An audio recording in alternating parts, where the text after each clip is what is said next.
What's up, guys? I was just checking in. It's been a minute since I made a video. So today I'm going down to south of Joplin, Missouri. I'm going to pick up a short run, and it's a 45-ton crane truck. So I'm going to run that up to Kansas City. It's not a long run, but it's I wasn't planning on working this week. Been having some family issues with one kid ended up in the hospital, OD'd on drugs. Then my aunt, she's like a second mom to me. She has cancer. And then the list goes on. So,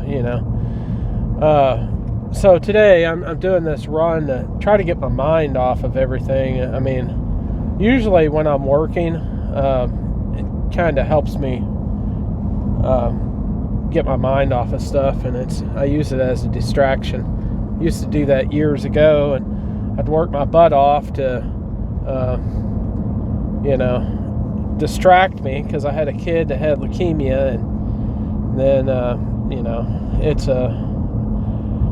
a thing I do. So on the brighter side, I wanted to talk about getting prepared for this winter, and some of the things that you need to carry in your tow vehicle to be prepared for whatever happens during this winter. So one of the things I learned last winter to carry is kitty litter, and I used to carry it off and on, but now I'm dedicated. I definitely am carrying some kitty litter with me. And, that helps a bunch of different situations, to get you traction. And I'm only going to carry about 25 pounds. It's more for my tow vehicle than anything. If I get in a bind or what have you, I'll be able to hopefully get myself out. I carry a small Vietnam-era military shovel that I got when I was a little boy. I carry that under my driver's seat, and I just leave it there. I know where it's at. I carry 2 first aid kits, 2 tourniquets, and I carry those. I don't have a fire extinguisher in my tow vehicle, which I'm going to be getting probably this week or next, whenever. But next time I go into Walmart, I've been trying to avoid Walmarts because I'm one of those people, one of the bad people that doesn't wear a mask. But, I'm not going to go down that rabbit hole on this video. But needless to say, that's another thing to carry, is a fire extinguisher, and something obviously to scrape your window because of ice and everything. And I carry a couple cans of de-icer for rear view mirrors. I spray the de-icer on there, and I take a towel and wipe it off. What else? A hammer. A hammer is definitely good to carry in the wintertime. You could take and knock the ice off of your tow hitch or tow bar or what have you. And that's a good thing to carry. And another thing is to have your stuff to change a tire and to fix a tire. You need to have it where you could find it. And pretty much I have it where I could find it, and sometimes it's not where it needs to be. So, and a well-organized tow vehicle is way more efficient than what I'm operating now. It looks like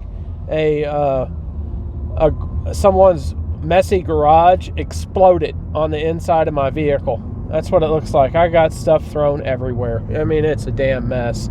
It's a disaster, is what I say.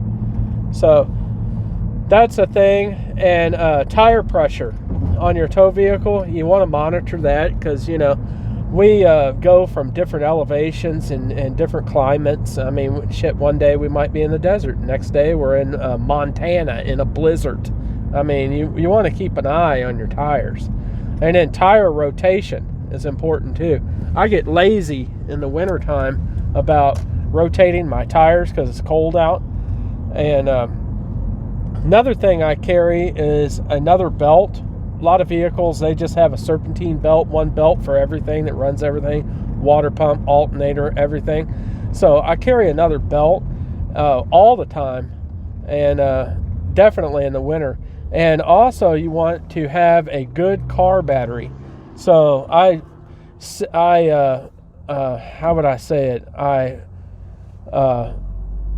took and babied my car battery on this tow vehicle through the summer to where I could get a new car battery in the fall. And the reason for that was this winter I want a really good car battery. And when you put your car battery in, be sure and clean your posts. I'm kind of lazy about that, and make sure all your connections is tight, and that's an important thing. Good wiper blades on Rock Auto, man, you could buy wiper blades for $4 a piece. So I buy 8 wiper blades at once, and because I'm one of them people that that kicks the wipers on when there's ice on the windshield inadvertently, and it just, well, we'll just say it decreases the life of your wiper blade dramatically. And also, whenever you change your oil on your tow vehicle, you need to always walk around and check all your lights. Every oil change, I check all my lights, headlights, etc. License plate light.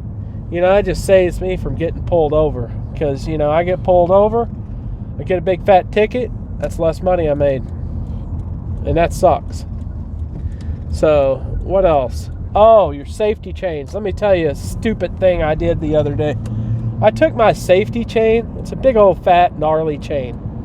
I took my safety chain and I was wanting to harvest some parts off of my parts vehicle that looks identical to my other 2 Hondas. Anyway, it was kind of stuck on the edge of my dad's property at an angle, and I wanted to jack up the tow vehicle to where I could take some parts off the front, and I don't want to put a floor jack under a vehicle when the vehicle's at an angle. So I thought, hey, I'm going to take and drag that baby up out of that hole that my dad stuck it in and get that baby on level ground. So I tried pulling it like a normal person would do, and then my tow vehicle I'm in now, it just spun, because pretty much I have highway tires, or car tires, or whatever you want to call these tires. They're not made for off-road or anything. They just spin on grass, and so didn't do anything. So then I backed up a little bit. I thought I'll give it just a little tug to get him going. So then that didn't work.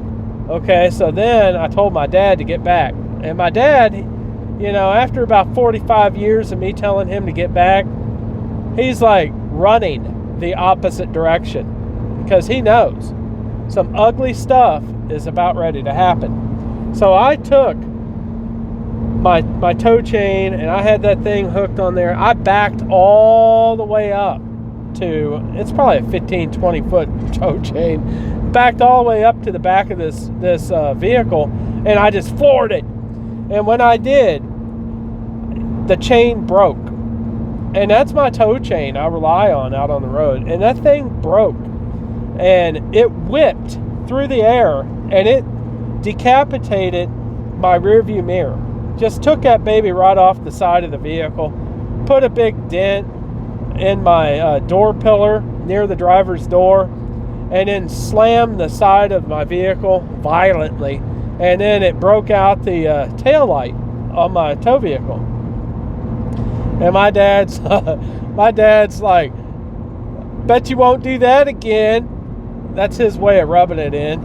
And then I told him, I said, a chain is only as strong as the weakest link. That was my response. And he's like, yeah. So needless to say, I didn't get that Honda out of the hole. I didn't get my parts off there. I tore up my Honda 1, and yeah, that was that.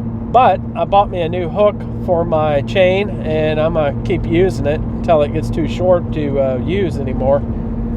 And probably January, the beginning of next year, I'll buy a whole new chain. The chain I want is about $65. I'm a cheap bastard when it comes to buying equipment for what I do. I try to do everything with about least amount of expenditure as possible, and so that's what I try to do. And I kind of skimp in areas I probably shouldn't, and one of which is car batteries. I tend to buy the cheapest battery I can find, but you know, I carry a jump pack, and I can jump my tow vehicle at least off. And you know, that's another thing to carry in the wintertime is a good set of jumper cables, not those crappy ones that you get from Walmart, kind of like what a tow truck company would have, but not the plug-in kind. You know, you see them plug it in on the front of their truck. Not so much that, but the grade, not the grade, the thickness of the cable. I like a large, thick cable, you know, commercial grade looking. And those are the type jumper cables I like to use. I know I will pay more for them, but you know, it is what it is. But then, with that being said, my jump pack is like the cheapest in the world that you can get. But it jumps my vehicle, and I use it on other stuff, and it works great. So another thing to carry is a tourniquet. If you don't know what those are and how to use one, you can get on a YouTube and check that out. And another thing that I always try to carry in my pocket is a knife, because you never know if you come up on a wreck or something and a vehicle is on fire and you need to get somebody out of there quick, and you have to cut their seatbelt because where their seatbelt clicks in is trapped. I mean, you never know what's going to happen, and it's always good to have a tourniquet, a belt, something. And you have to be prepared for almost anything. And I carry a lighter, which I don't even smoke, but I carry a new lighter in case, hell, I might have to set the commercial vehicle on fire that I'm driving to stay warm. If it comes down to me freezing to death, something's going up in smoke. Trust me. What else? Clothing.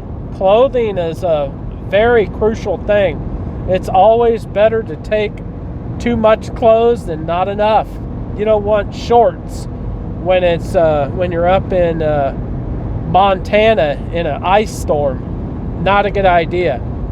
And you know, another thing is you want multiple pairs of gloves. If you get your gloves or socks wet, you want to have multiple pairs of everything. And redundancy is important. You want redundancy. For instance, if you have one screwdriver, you need 3. If you have one pair of pliers, you need 2. Stuff like that. I mean, redundancy is key. Keeps you from stopping somewhere and buying something, or having to drive out of your way and go get something. And another thing that I think every tow driver should have is a damn gas can. Carry a gas can. If it's completely empty, you never use it, hey, guess what?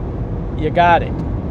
And it's always better to be prepared than underprepared.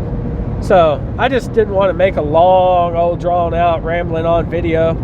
And I just wanted to touch base with you guys and prove that I'm still out here making that damn money.